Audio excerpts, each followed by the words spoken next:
안녕하세요. 밤라디오 민준에 오신 것을 환영합니다. 오늘도 와주셔서 정말 감사드립니다. 바로 사연을 읽어보겠습니다.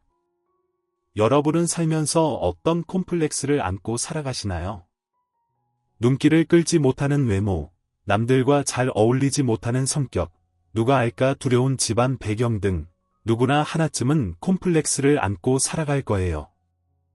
그리고 그 콤플렉스에 짓눌려 사느냐, 잘 극복해서 벗어나느냐에 따라 사람의 인생이 달라진다는 것을 아마 잘 알고 계실 겁니다. 저 역시 큰 콤플렉스를 가지고 있었어요. 결혼하고 아이들의 엄마가 된 후에도 그 콤플렉스에 짓눌려 살다가 어느 순간 그곳에서 벗어나 새로운 삶을 살게 되었답니다. 바로 제 동서 덕분이에요. 한때는 제 삶의 걸림돌이었지만 이제는 저를 한 단계 더 성장하게 해준 존재가 되었죠. 이제 제 동서에 관한 이야기를 시작해 볼게요. 저는 매우 가난한 집안의 3남매 중 첫째 딸로 태어났어요. 아버지는 저희 남매 어릴 적에 공장에서 일하시다가 오른쪽 손가락을 다치셔서 그 이후로는 일을 못하셨습니다. 가끔 동네에서 일손이 부족할 때 허드레시를 해주시는 것 외에는 특별한 직업이 없었어요. 대신 엄마가 식당 일을 해서 겨우 생계를 이어나갈 수 있었는데요. 하지만 엄마도 몸이 안 좋아서 일용직을 전전해야 했고 안정적인 수입이라고 할 수 없었어요. 막내를 낳고 몸조리도 제대로 못한 채 무리하게 일을 시작한 탓에 엄마는 자주 온몸이 붓고 아파서 일을 못 나가는 일이 많았죠. 나라에서 나오는 지원금 몇십만 원으로 한 달 식비를 해결하고 엄마 아빠가 돈을 벌어오시면 그걸로 월세를 내며 겨우겨우 버텨낸 세월이었어요. 다행히 좋은 주인 집을 만나 가끔 월세 밀리는 것도 눈 감아주시고 쌀이랑 옷도 얻어 입어서 저희 3남매가 그런 대로 살아갈 수 있었죠. 너희 아빠가 어릴 때 그렇게 공부를 잘했다. 동네에서 인물 났다고 할 정도로 머리가 좋았는데 네 할아버지가 너무 일찍 돌아가시는 바람에 그 좋은 머리를 썩혀버렸지. 그때는 애 엄마가 돈 벌 곳도 마땅치 않아서 남의 집밭을 해주고 푼돈 벌고 가끔 잔치집 가서 일당 받아오는 게 다였어. 할머니가 능력만 있었어도 너희 아빠를 대학도 보내고 번듯한 회사에 다니게 할 수 있었을 텐데 이 할미가 죄가 많다. 할머니는 가끔 저희 집에 들르실 때마다 이 말씀을 하셨어요. 아빠를 닮아 늘 100점짜리 시험지를 가져오고 올배에서 1등을 놓치지 않았던 저를 보면서 할머니는 안타까움을 숨기지 못하셨어요. 할머니가 해주실 수 있는 건 잘했다는 칭찬과 1,000원짜리 지폐 한 장을 동생들 몰래 저한테 쥐어주는 것이 전부였어요. 가난은 되물림 된다더니 할머니의 박복한 삶은 아버지에게 이어졌고 아버지의 안타까운 삶은 제게로 이어졌죠. 그렇게 제 미래가 정해져 있다고 생각하니 꿈도 희망도 품고 싶지 않았어요. 우리 집안의 대물림 공식대로라면 어차피 손에 잡을 수 없는 것들일 테니까요. 결국 포기하는 거냐며 담임 선생님께서 장학금을 받으며 다닐 수 있는 대학도 있을 텐데 포기하는 건 너무 아깝지 않겠느냐고 말씀하셨죠. 다행인지 불행인지 어려운 형편에서도 어릴 때부터 수제 소리를 들어왔던 저는 고등학교를 졸업할 때까지 전교 1등을 놓친 적이 없었어요. 학원이나 과외 수업을 한 번도 못 받아봤지만 교과서를 최소 10번 이상 정독하고 성적 우수자에게 학교에서 주는 문제집, 인강, 수강권 등을 챙기며 성적을 유지했죠. 요즘 말로 가성비가 정말 뛰어난 공부를 한 거죠. 어차피 대학 따위는 생각도 못할 형편이었지만 그렇게라도 안 하면 내가 왜 살아야 하는지 이유를 못 찾을 것 같았어요. 그래서 공부에 집착하고 또 집착했어요. 마치 게임 레벨을 올리듯 그저 자기 만족으로 공부한 것이죠. 그런 저를 부모님은 안타깝게 생각하셨지만 크게 말리거나 걱정하지 않으셨어요. 어차피 안 될 일이라는 걸 저도 알고 부모님도 잘 알고 있었으니까요. 솔직히 성적도 우수했지만 취약계층이었기 때문에 유명 대학 중에서도 장학금을 지원해준다는 학교는 많지 않았어요. 하지만 당시만 해도 입학금에 생활비까지 혜택을 받을 방법은 없었죠. 등록금도 등록금이지만 당장 100만 원쯤 했던 입학금을 내지 않으면 등록 자체가 안 되는데 어디서 나올 구멍이 없었어요. 또 남은 동생들도 신경 쓰였죠. 저처럼 살까 봐요. 어떻게든 돈을 벌어 동생들만큼은 돈 걱정 없이 공부할 수 있게 해주고 싶었어요. 그래서 결국 전 수능 시험을 보지 않기로 했습니다. 보고 갈등하느니 애초에 끊어버리기로 한 거죠. 이제 성인이 되었으니 돈을 벌어 동생들에게 맛있는 거 사주고 싶은 마음이 더 컸어요. 그래 선생님도 제 생각을 이해하실 것 같긴 해요. 그래도 제 머리와 성적이 너무 아까워서 그냥 있을 수는 없겠다고 하셨죠. 그래서 선생님께서 말씀하셨습니다. 내가 일을 하고 싶다고 했으니까 입주 과외를 해보는 건 어떻겠니? 내가 아는 분들이 정말 좋으신 분들이야. 거기서 아이들을 가르치고 너도 공부하면서 내년에 시험 다시 보는 건 어떨까? 선생님 생각에는 이게 너무 좋은 기회라고 하셨어요. 수능 시험을 포기하자 담임 선생님은 꽤나 안타까워하셨고 이런저런 제안을 해주셨어요. 그 중에서 입주 과외 이야기가 제 눈을 반짝이게 했어요. 초등학생, 중학생 두 아이를 가르치면서 한 달에 200만 원이라는 큰 돈을 받을 수 있는 기회였거든요. 스카이 출신 입주 과외 교사가 아니라 저를 선택한 이유가 아이들이 언니 같은 선생님을 원했기 때문이라는 점도 좋았어요. 그래서 선생님께 고민도 안 하고 바로 들어가겠다고 말씀드렸죠. 어머, 선생님이셨구나. 듣던 대로 우등생의 모범생이실 것 같네요. 어서 들어오세요. 쇳불도 당김에 빼랬다고 저는 졸업식도 하기 전에 한 푼이라도 빨리 벌고자 입주할 집에 들어갔어요. 위아래 옷과 소금 몇 벌, 칫솔, 그리고 단추 몇 개를 챙겨 그렇게 제 어른의 삶을 시작했습니다. 첫째는 중학교 1학년인데 주도적으로 욕심을 내서 공부하는 스타일은 아니었어요. 겨우 반에서 5등 안에 드는 정도였죠. 둘째는 초등학교 5학년인데 머리는 좋은 것 같지만 공부에 큰 재능을 보이지 않았어요. 들으셨겠지만 저희 부부는 A대 의대를 나왔어요. 양가 부모님도 전부 같은 대학교 출신이세요. 둘 다 알아서 공부해서 퇴학한 케이스라 솔직히 애들이 왜 저희를 안 닮는지 이해하기 힘들어요. 요즘은 공부하는 방식이 다르구나 싶어서 먼 조카 버린 김 선생한테 선생님 이야기를 듣고 바로 소개해 달라고 했어요. 그런데 이렇게 와주시니 저희는 정말 고마울 따름입니다. 저희 애들 좀 잘 부탁드려요. 불편하고 힘든 점이 있으면 언제든지 말씀해 주세요. 제가 들어간 집은 의사 부부 댁이었어요. 두 분 다 국내 최고 대학병원에서 교수직까지 맡고 계신 분들이셨죠. 잘 몰랐는데 담임 선생님께 말씀을 들으니 내과와 산부인과에서 손꼽히는 국내 명의급 분들이라고 하셨어요. 그런데 생각보다 집은 평범한 2층 집이었고 두 분 다 마음씨 좋은 동네 어른들처럼 인상이 참 좋으셨죠.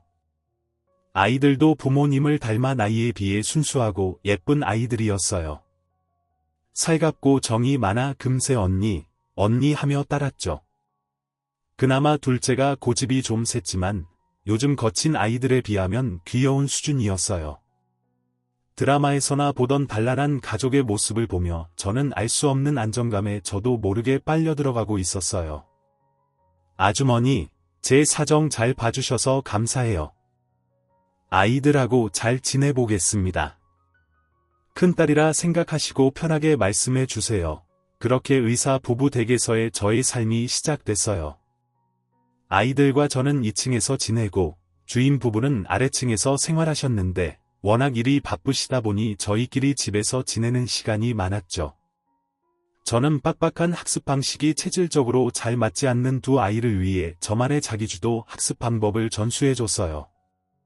무리하지 않게 전 과목을 골고루 매일 학습하고 아무리 피곤해도 밀리지 않게 그날 할 일은 반드시 끝내고 자는 방법이었죠. 아이들에게는 제 방식이 잘 맞았고 시간이 좀 걸렸지만 학습 습관이 생기면서 성적도 조금씩 나아졌어요. 언니가 돈 잘 버니까 너무 좋다. 우리 이제 매일 치킨 먹고 살 수 있는 거야. 언니 부자 되는 거야. 의사 부부댁 아이들만큼이나 제 동생들도 순수한 아이들이었어요. 한 달에 한 번씩 치킨을 사들고 집에 가면 그저 행복해했죠.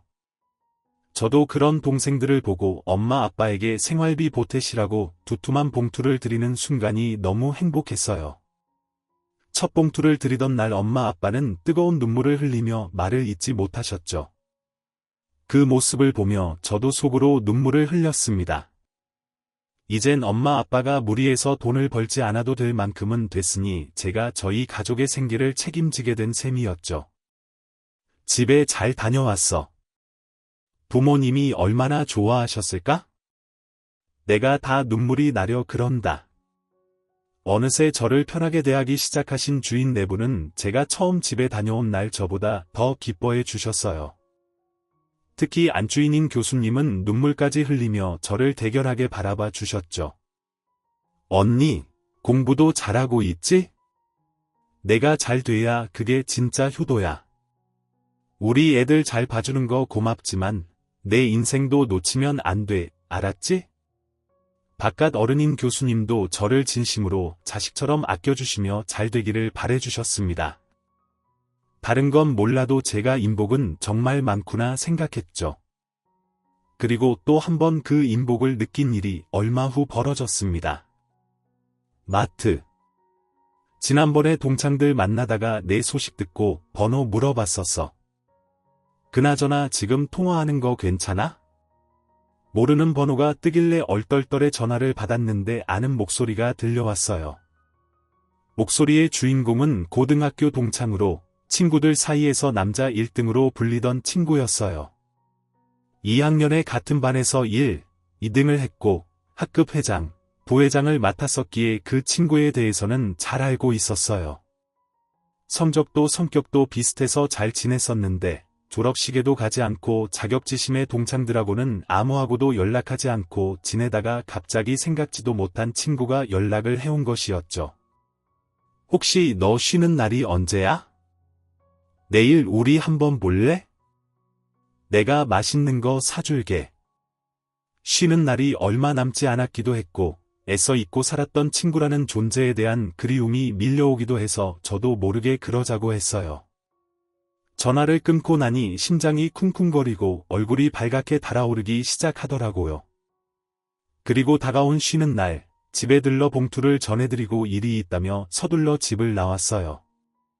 오랜만에 본 동생들이 가지 말라고 뗐었지만 그날은 죄책감이 안 생기더라고요. 오히려 늦지 않을까 걱정하며 발걸음을 재촉했어요. 여기. 그렇게 오랜만에 남자 1등 친구와 커피숍에서 만났어요. 처음엔 세상 어색했지만 워낙 젠틀한 친구라 다정하게 근황도 물어보고 자기 얘기도 하면서 자연스럽게 편안한 자리를 만들어 주었죠. 그 친구는 명문대 경영학과에 진학했는데 누구보다 제 처지를 잘 알았기에 제 얘기를 꼬치꼬치 묻진 않더라고요. 학교 다닐 때도 느꼈지만 그런 어른스러운 태도가 좋게 보였어요. 그렇게 한 달에 한 번 정도 만나 맛있는 것도 먹고 영화도 보면서 자연스럽게 사귀는 사이가 됐어요. 넌 언제든지 다시 시작할 수 있어. 재수하는 애들이 얼마나 많은데 언제든지 준비되면 수능 보면 돼. 넌 무조건 내가 원하는 삶을 살 수 있을 거야. 그 말만으로도 정말 든든했어요. 제가 외교학과에 관심을 보이자 그 친구는 자기네 학교의 커리큘럼과 전공서 목록을 구해오기도 했죠. 그렇게 소박한 만남이 이어지면서 그 친구는 군대를 다녀왔고 학교를 졸업하고 대기업에 취업하게 됐어요. 놀라운 건 그때까지 저는 의사 부부댁에서 아이들을 가르치고 있었다는 거예요. 집에 계속 돈을 보내고 싶기도 했고 정말 큰언니처럼 그 집 동생들이 좋은 대학에 갈 때까지 도와주고 싶었어요. 그리고 마침내 둘째가 A대에 합격하자 저는 8년 만에 일을 그만두고 그 친구와 결혼하기로 결심했죠. 이제 제 친동생들 등록금도 모두 해결했고 집도 전세로 옮기게 되었으니까 제 할 일은 다 했다고 생각했어요. 결혼한다고? 아이고 축하해. 잘했다. 잘했어. 근데 너희들 사귄 지 오래됐는데 일부러 둘째 대학 갈 때까지 기다린 거 아니야? 여보, 안 되겠다. 우리가 미안해서 안 되겠어. 혼수는 우리가 다 해주자고. 너는 우리 큰딸인데 이 정도는 해야지. 아이고, 딸내미 시집 보낼 생각하니까 내가 더 설레는데 내일부터 당장 혼수 알아보러 다니자. 한사코 거절했지만 주인 내외부는 결국 제 통장에 5천만 원을 입금해 주셨고 신혼가전 세트도 마련해 주셨어요. 너무 기우는 결혼일까 걱정하시는 저희 부모님 체면도 살려드리고 저도 꿀리지 않고 시집 갈 수 있었어요. 퇴직금으로 받은 돈은 따로였는데 그 돈으로 부모님께 작은 빌라를 사드릴 수 있었죠. 이 은혜 절대 잊지 않고 평생 갚아야지 다짐하며 행복하게 결혼할 수 있었어요. 아이고, 우리 아들이 고등학교 다닐 때 맨날 전교 1등만 하는 여자애가 있는데 얼굴도 엄청 이쁘다고 그렇게 자랑하더니 결국 우리 며느리가 됐네. 내가 사정이 있어 공부는 길게 못했어도 내 실력 여기 모르는 사람 없으니 기죽지 말고 살아라. 너랑 아비 머리 닮았으면 어떤 손주들이 나올지 벌써부터 기대가 되는구나. 시댁은 남편 성품에서 예상할 수 있듯이 안정적이고 화목한 곳이었어요. 시부모님은 의사 부부 못지않게 절 아껴주셨어요. 제 주변에 온통 따뜻한 분들만 있다는 것을 감사하고 또 감사하고 살았어요. 그리고 연년생으로 두 아이까지 생기면서 평범하고 안락한 결혼 생활이 이어졌죠. 남들처럼 살게 된 제가 신기하기도 하고 기특하기도 했어요.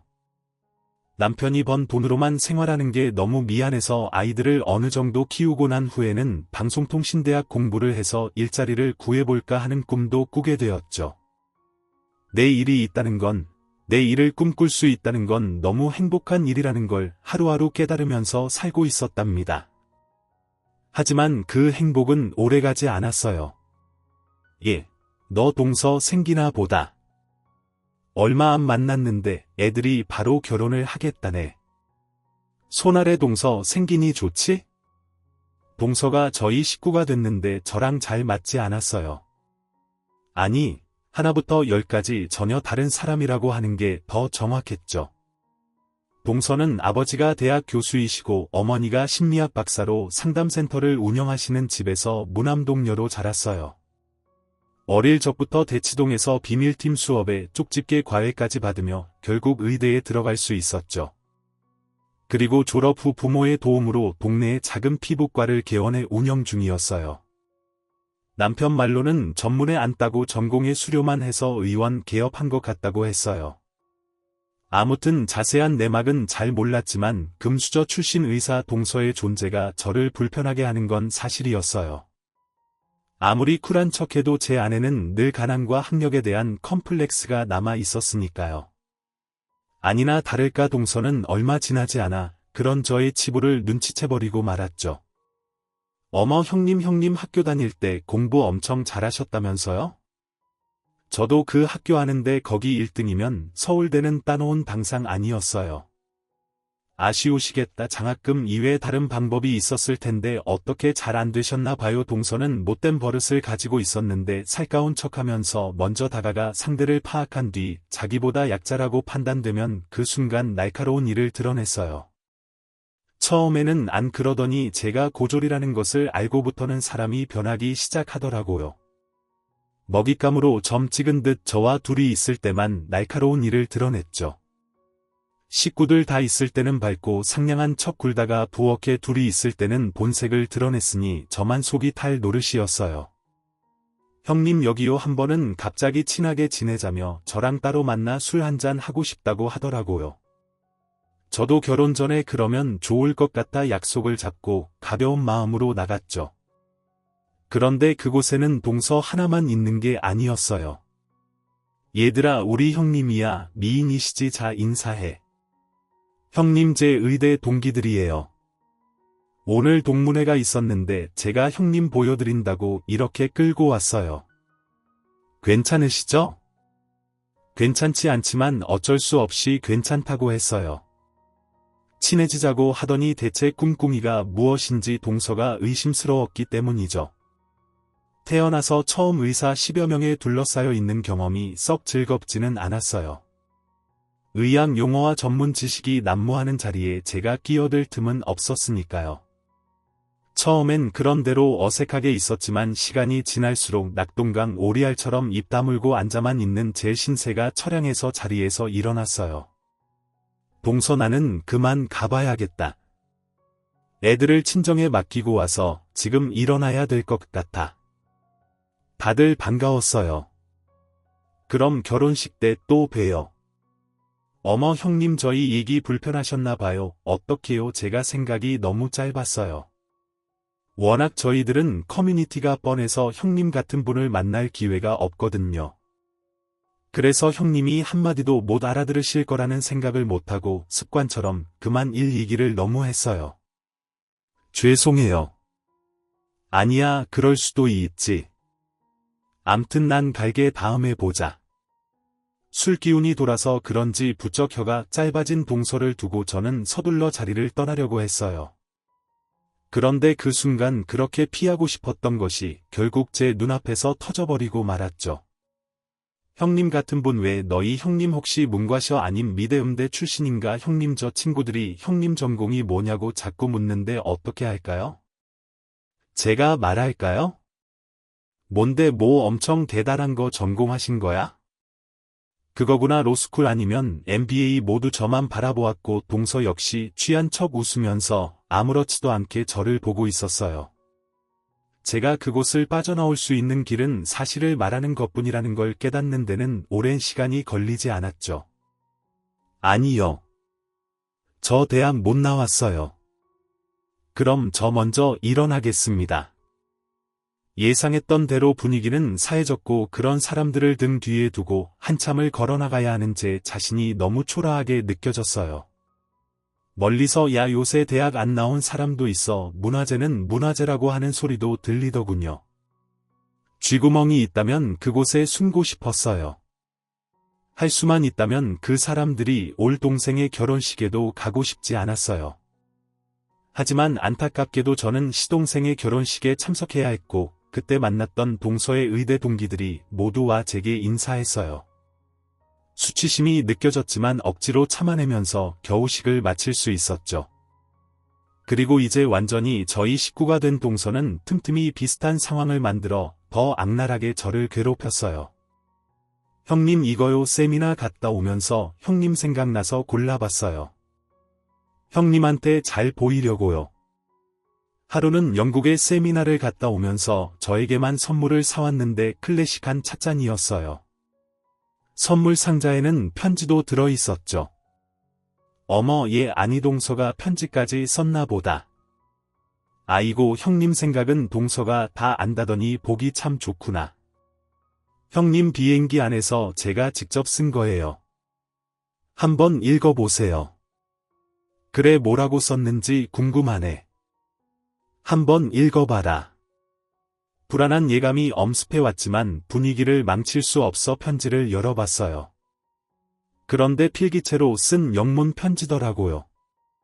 필기체 못 읽는다고 했으면 그만일 것을. 그땐 제가 왜 그랬는지 굳이 편지를 꾸역꾸역 읽어나갔어요. 그런데 갑자기 동서가 배꼽을 잡고 웃는 거였어요. 형님 발음 너무 구수하시다. 우리 형님 은근히 귀여우시지 않아요. 어머니 영어 시험에는 자신 있었지만 발음에는 컴플렉스가 있었는데 그걸 또 동서가 캐치해서 비웃더라고요. 어이가 없었죠. 아 그러니 네 형님이 영어 점수는 맨날 100점이었을 텐데 아무래도 매일 영어로 된 원서로 공부하는 너랑은 다르겠지. 근데 바람이 무슨 소용이냐? 우리 애들도 다 좋은 대학 나왔어도 발음 좋은 줄은 모르겠더라. 어머니 무슨 말씀이세요? 저희 때는 물론이고 요즘 대학생들도 스피킹은 기본이에요. 영어로 스피치해야 할 일도 많고 회사에서도 스피킹만 되면 살아남기 힘들어요. 저희 신랑은 변호사인데도 스피킹 수준급인데요. 어지간한 학교 학과에서는 스피킹을 필수 교양으로 배우게 되어 있으니 대학만 나와도 스피킹은 어느 정도 한다고 할 수 있죠. 그래서 아무리 고등학교 때 공부 잘했어도 대학 가면 또 배워야 할 게 많으니까 대학이 중요하다고 하는 모양이에요. 어머니 하긴 형님은 대학 안 가셨으니까 굳이 필요는 없으셨겠다. 동서는 작정하고 말 한마디 한마디로 제 속을 긁어놓기 시작했고 저는 더 이상 참기 어려워 멀리 해야겠다고 생각했어요. 그런데 얼마 후 동서와 둘이서 제사상을 준비해야 하는 일이 생기고 말았죠. 하필 제삿날이 시어머니 수술 전날이라 입원하셔야 해서요. 둘이 한 공간에 있는 것도 썩 내키지는 않았지만 어머니를 도와 몇 번 해본 경험이 있던 저는 동서에게 같이 잘해보자며 친절하게 설명해 주었어요. 더구나 동서가 일 때문에 제사상만 차리고 바로 가봐야 한다고 해서 더욱 서둘러야 했죠. 라면 하나 제대로 못 끓이는 동서에게는 그 시간이 너무 버겁고 고통스러웠던 모양이에요. 제 설명이 잔소리처럼 느껴졌는지 사사건건 투덜대면서 입을 대발 내밀고 있더라고요. 동서 잠깐만 그렇게 하면 안 되고 아이고 전 곧 하겠다. 빨리 뒤집어야 돼. 지금 어서 급기야 전을 부치는데 갑자기 동서가 앞치마를 집어던지고 일어섰어요. 아 정말 못 해먹겠네. 형님 이것 좀 타면 뭐 큰일 나요? 다 버리면 되지. 내가 형님 보조라도 돼요.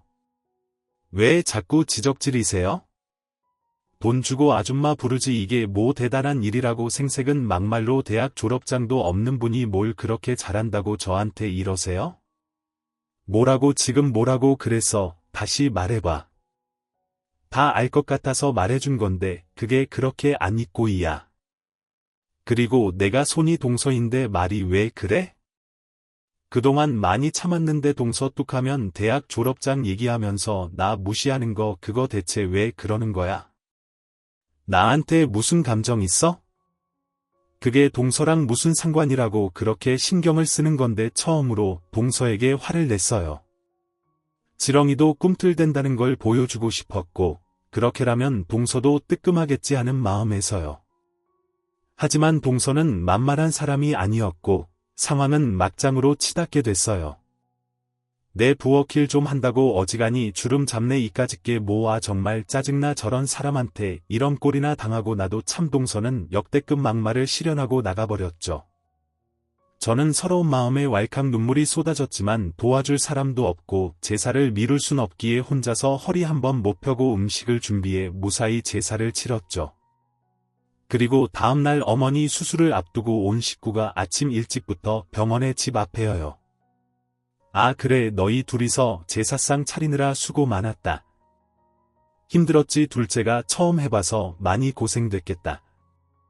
괜찮니? 어머니가 동서를 쳐다보자 당황한 동서는 어설픈 거짓말을 하기 시작했어요. 그게 제가 어제 체해가지고 음식 냄새를 맡기 힘들어서 많이 못 도와드렸어요. 형님 혼자 고생하셨죠? 아이고 지금은 괜찮고 조심해야지. 아이 가만 있어 보자. 너 혹시 아기 생긴 거 아니니? 어머 그럴까요? 어머니 어떻게 테스트해봐야겠다. 저 떨려요. 어머니 앞에서 또 여우로 변한 동서를 저는 차갑게 바라봤죠.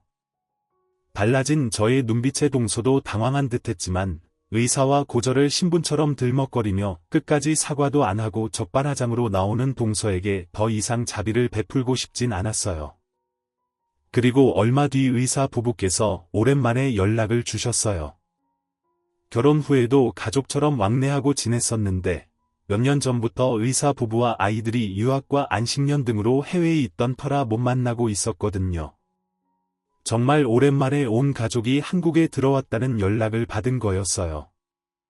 밥 한 끼 같이 하고 싶다는 말씀이 너무 반가워서 당장 주말에 가겠다고 하고 전화를 끊었는데 생각해보니 어째 목소리가 무겁게 느껴지더라고요. 무슨 일이 있나 싶었지만 일단 반가운 마음이 앞서서 동생들 줄 음식을 이것저것 마련하고 웰컴 꽃다발도 준비해서 의사부부 댁으로 갔어요. 이제 제법 잘 걷는 아이들도 데리고 말이죠. 아이고 내 새끼들 벌써 이렇게 컸니?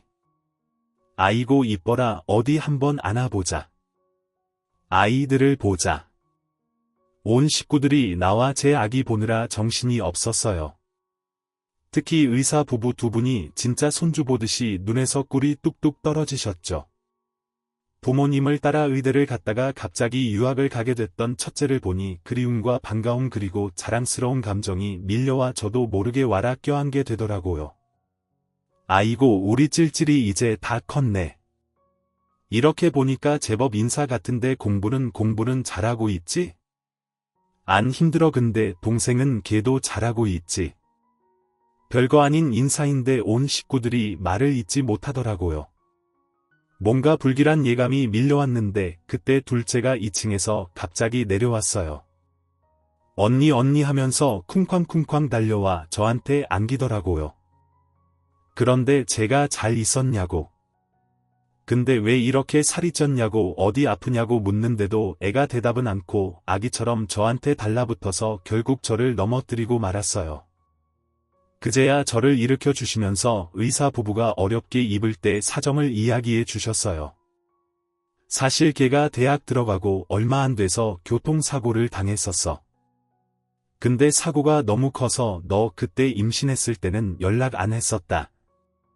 뇌 수술을 3번이나 하면서 죽다 살아났는데 결국 뇌 손상이 심해서 지능이 어린애 수준으로 떨어지고 말았어.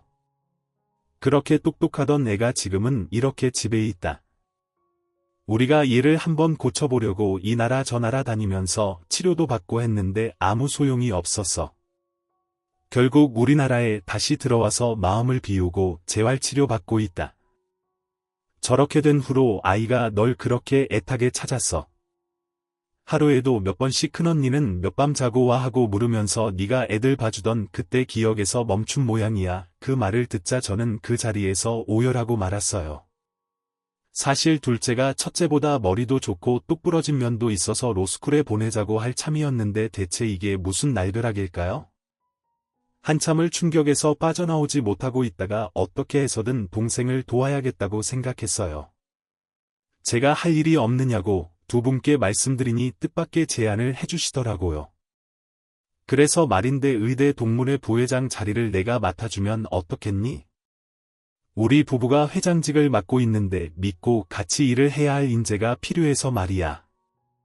우리한테 그런 사람이 너 이상 더 있겠니? 둘째 저렇게 되고 얘 같은 아이들 도와야 한다는 의사로서의 책임감 같은 게 생기더라.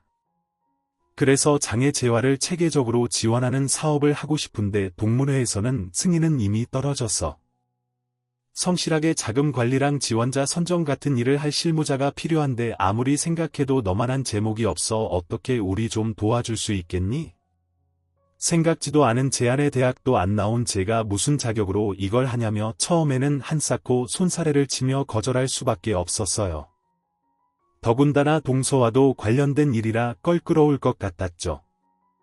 하지만 간곡하게 도와달라는 두 분의 말씀을 단칼에 저버리기도 어려워 생각을 좀 해보겠다고 하고 집으로 돌아왔어요. 그리고 얼마 뒤 저는 이 제안이 저에게 얼마나 좋은 복수의 기회인지를 깨닫게 되었죠. 그날은 제 생일이었는데요.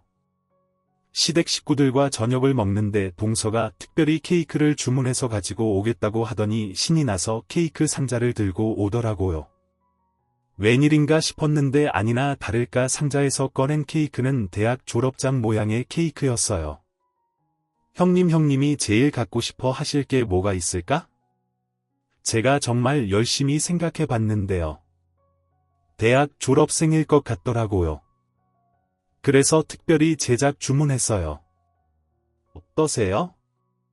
형님이 정말 좋은 머리 갖고 계신데 고졸로 사시려니 얼마나 한이 되셨을지 저도 조금은 이해할 수 있을 것 같아요. 얼마나 힘드셨겠어요? 저는 상상도 못하겠는데 마음 같아서 제 거라도 드리고 싶은데 그럴 수도 없고 그래서 케이크로 준비해봤어요. 제 마음 아시죠? 동서의 여우짓은 저의 분노를 들끓게 했어요. 그전엔 감정 싸움이나 하는 수준이었지만 그 케이크를 보며 한번 제대로 혼내줘야겠다고 다짐했죠. 그래서 생일 축하한다고 의사 부부가 전화하셨을 때 부회장 자리를 맡겠다고 말씀드렸어요. 두 분 다 너무 좋아하셨죠? 두 분에게 이야기를 들은 것도 있고 결혼 전 동서 동기들을 만났을 때도 그렇듯이 그 동문회가 그들만의 세상에서 얼마나 중요한 모임이고 또 얼마나 큰 힘을 가지고 있는지 잘 알기에 제가 그 위에 서서 동서의 코를 납작하게 해주고 싶었어요. 그리고 드디어 다가온 동문이 날 의사 부부는 공식적으로 저를 부회장으로 소개하는 첫 자리를 마련하셨죠. 동문들에게도 정식 인사도 하고 공식 임명장도 받는 날이었지만 제 신경은 온통 동서에게 쏠려 있었어요. 의사 부부와 같은 학교 동문인 동서를 만나면 어떻게 돼야 할까, 내가 무대 위에 오르면 동서의 표정은 어떨까 하는 생각을 하면서 긴장감도 잊고 있었죠. 아니나 다를까 화장실에 갔다가 동서랑 마주쳤어요. 동서는 당연히 저를 보고 화들짝 놀라더니 처음엔 모른 척하더라고요. 그리고 화장실 밖에서 기다리다가 나오는 저를 끌고 계단 쪽으로 가더니 당황한 본색을 드러냈어요. 대체 여기서 뭐 하는 거예요? 여기 아무나 오는 데 아닌데 대체 어떻게 들어온 거예요? 알바라도 해요. 대체 우리 학교 동문회에 고졸이 올 이유가 뭐가 있는 거예요? 말 좀 해봐요. 어이가 없었지만 말 같지도 않은 동서의 말에 저는 침착하게 대응했어요. 그저 아는 사람의 부탁으로 행사 좀 도와주려고 왔다고 했죠. 동서는 그게 누구냐며 여기 사람들은 자기가 다 아는데 대체 고졸이랑 엮일 사람이 누구냐며 추궁했고 전 곧 알게 될 거라고 말했어요. 그러자 동서는 더 이상 인간의 탈을 쓰기를 거부한 듯 막말을 하더군요. 어이가 없네, 누가 이런 귀한 자리에 아무나 불러서 분위기를 흐려하, 불쌍한 사정 알고 밥이나 먹고 가라 불렀나 보네. 그래, 그럴 수 있지. 그럼 실컷 밥이나 먹고 가세요. 내 눈에 뜨지 말고요. 설마 무식하게 쌓아가고 그러진 않을 거죠. 악마가 있다면 저런 모습을 하고 있겠구나. 배울 만큼 배운 사람이 어떻게 저런 모습을 할 수 있나. 기가 막혔지만 죄책감 따윈 한 톨도 남기지 않고 복수를 할 수 있게 되어 오히려 마음이 가뿐해졌죠. 그리고 동문이 자리가 무르익을 때쯤 저는 중요한 분들이 앉아 계신 앞쪽 자리에 명함을 돌리며 인사를 드렸어요. 저를 째려보고 있는 동서의 눈빛이 느껴졌지만 신경 쓰지 않고 있었죠. 대체 뭐 하는 건가 싶었을 거예요. 동서 주위의 동기들도 저를 보더니 설마 하는 눈치였어요. 이제 때가 된 듯해서 의사 부부가 앉아 계신 무대 위 상석에 가앉았어요. 그때까지도 눈치 없는 동서는 오만상을 찌푸리며 뭐하는 짓이냐고 눈으로 묻고 있더군요.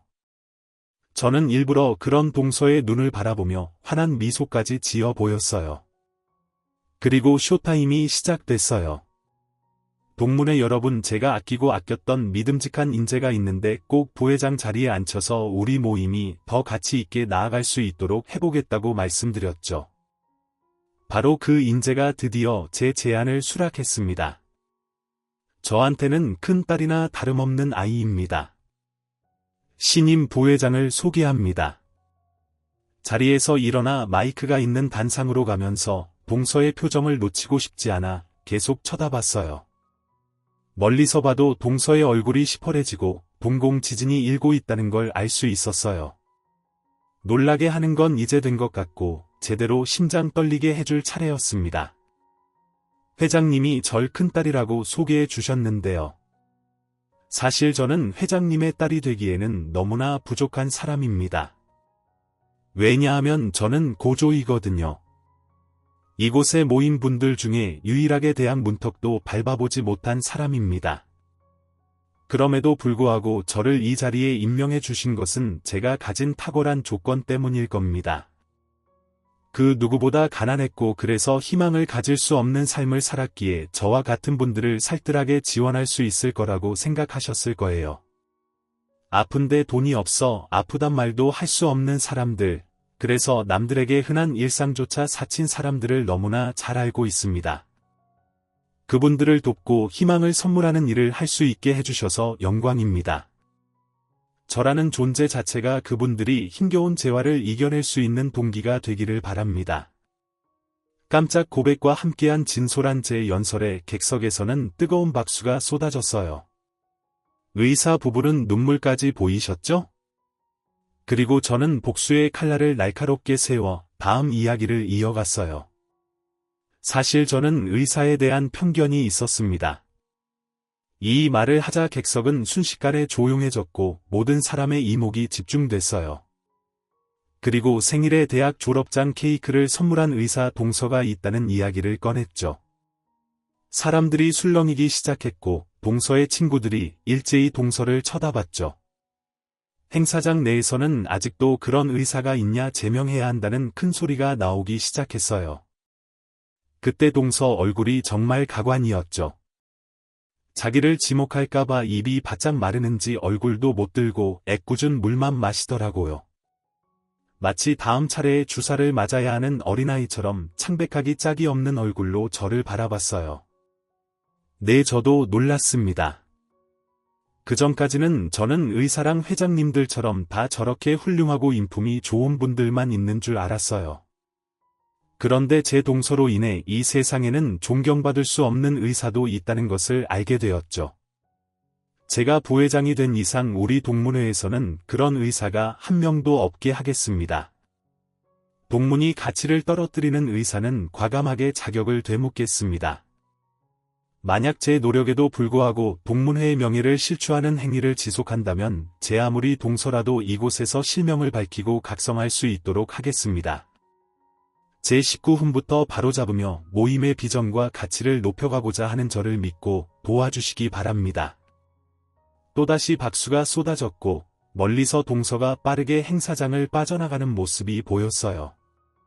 동서의 동기들도 슬슬 제 눈치를 보면서 모습을 감추더라고요. 드디어 저만 알고 있던 동서의 추악한 인성이 수면 위로 떠올랐고 동서는 이곳에서 좋은 평판을 얻지 못하면, 아니 좀 더 정확하게는 저에게 이보이면 일사생활도 끝낼 수 있게 됐다는 사실을 깨닫게 됐나 봐요. 형님, 아이 부회장님 설마 제 이름 밝히실 건 아니죠? 저는 그런 뜻으로 말씀드린 게 아닌데 형님이 상처받고 계신 줄은 정말 몰랐어요. 그래, 몰랐구나. 나 무시할 때마다 희열을 느끼는 것 같던데 아니었어. 무슨 소리세요? 형님, 정말 그런 거 아니었어요. 만약에 제가 부족해서 형님이 상처를 받으셨다면 제가 그 상처 다 나았을 때까지 열심히 갚을게요.